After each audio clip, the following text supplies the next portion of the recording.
Hey guys, aujourd'hui on se retrouve pour le troisième et dernier épisode du tuto du manteau McCall's M6800. Nous avons vu dans la partie 1 la couture de la doublure, dans la partie 2 la couture de la partie manteau, donc la partie extérieure. Et aujourd'hui nous allons voir comment attacher la doublure et la partie extérieure ensemble sans avoir un ourlet à la main à faire sur toute la doublure, sur la totalité de la jupe cercle. Et nous allons voir comment poser les pressions sur le manteau et la partie capuche et ajouter les boutons. Ce manteau est disponible en 4 versions, les versions A, B, C et D. Les versions A et B ont la même forme de col, la B comporte un col amovible en fausse fourrure.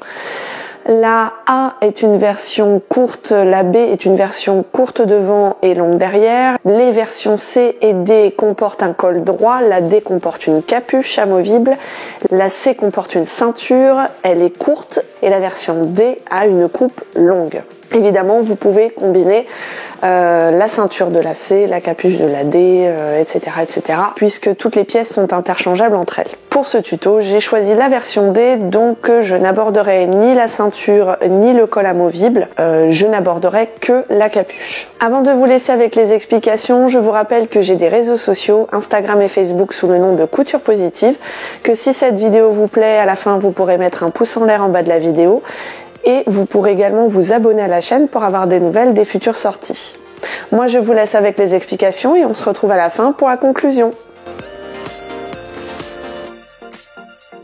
Pour la partie capuche du M6800 ici en version D, il vous faudra en tissu principal 2 pièces numéro 18 coupées en miroir, en tissu doublure 2 pièces numéro 18 coupées en miroir, 6 boutons aux pressions à votre convenance. Pour la partie manteau, prévoyez 6 boutons de 2,5 cm de diamètre. Passons maintenant à l'assemblage. La marge de couture pour ce patron est de 1,5 cm. Pensez à bien ouvrir la totalité de vos coutures au fer à repasser. Si nécessaire, crantez-les pour les mettre bien à plat. Avec le tissu extérieur, j'ai dû surpiquer toutes les coutures pour qu'elles restent à plat. À vous de voir ce que vous préférez. Commencez par assembler la doublure et la partie manteau ensemble. Pour ce faire, piquez les pièces numéro 2 et 11. Dans les instructions, il est ensuite question de faire l'ourlet du tissu extérieur à la machine, puis l'ourlet de la doublure entièrement à la main. J'ai décidé de faire autrement. Pour ce faire, j'ai assemblé endroit contre endroit partie extérieure et partie doublure et j'ai piqué tout le long avec une marge de couture de 1,5 cm. J'ai laissé un endroit pour retourner le manteau. Ainsi, l'ourlet se fait automatiquement avec les bonnes valeurs. 3,8 cm d'ourlet pour la partie manteau et 1,5 cm pour la partie doublure. J'ai suivi la même procédure pour les manches. Attention à bien mettre la doublure endroit contre endroit avec le tissu extérieur en plaçant les manches en miroir. Épinglez, bâtissez si besoin, puis piquez.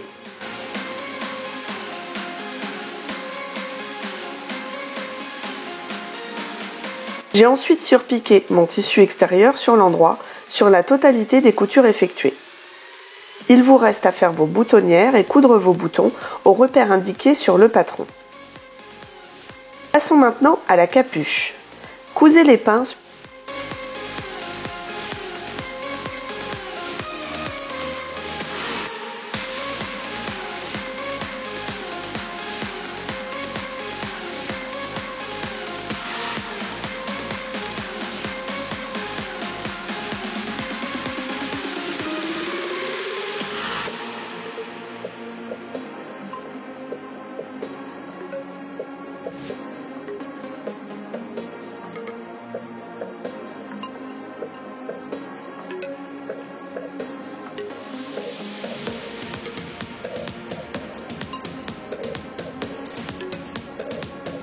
Puis repassez-les vers les bords de la capuche.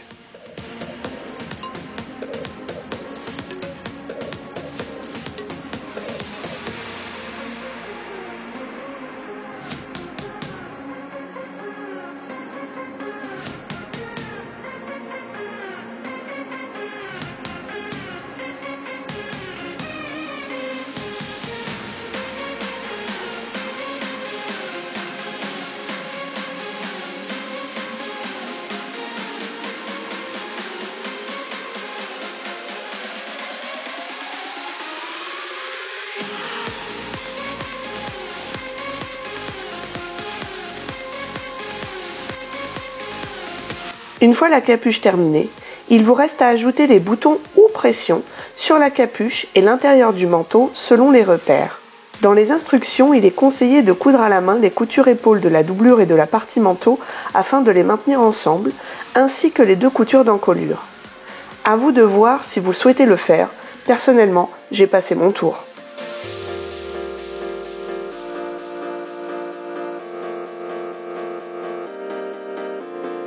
Et voilà, votre manteau M6800 est terminé.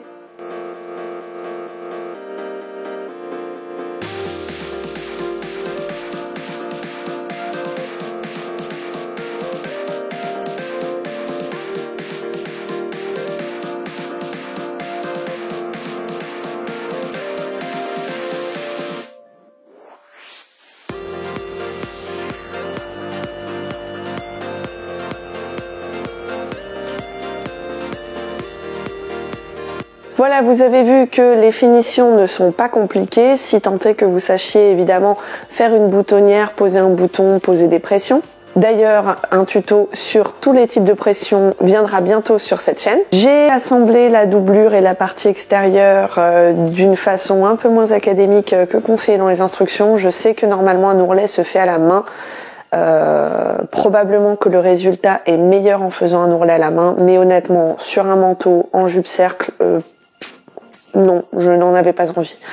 Néanmoins, je ne vous empêche pas de faire l'ourlet à la main comme préconisé dans les instructions. À vous de me dire dans les commentaires ce que ça change. C'est vrai que moi, étant encore une relative débutante, je ne connais pas du tout les avantages de faire l'ourlet de la doublure de ce manteau à la main par rapport à un assemblage classique.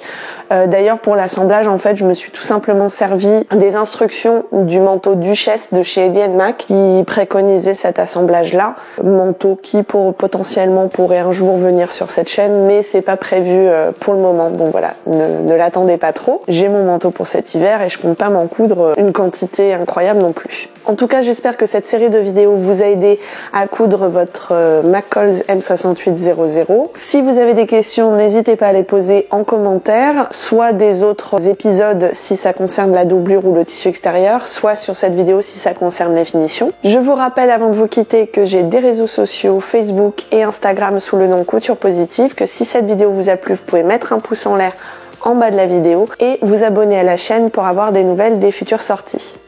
Moi je vous dis à la prochaine vidéo et bonne cousette!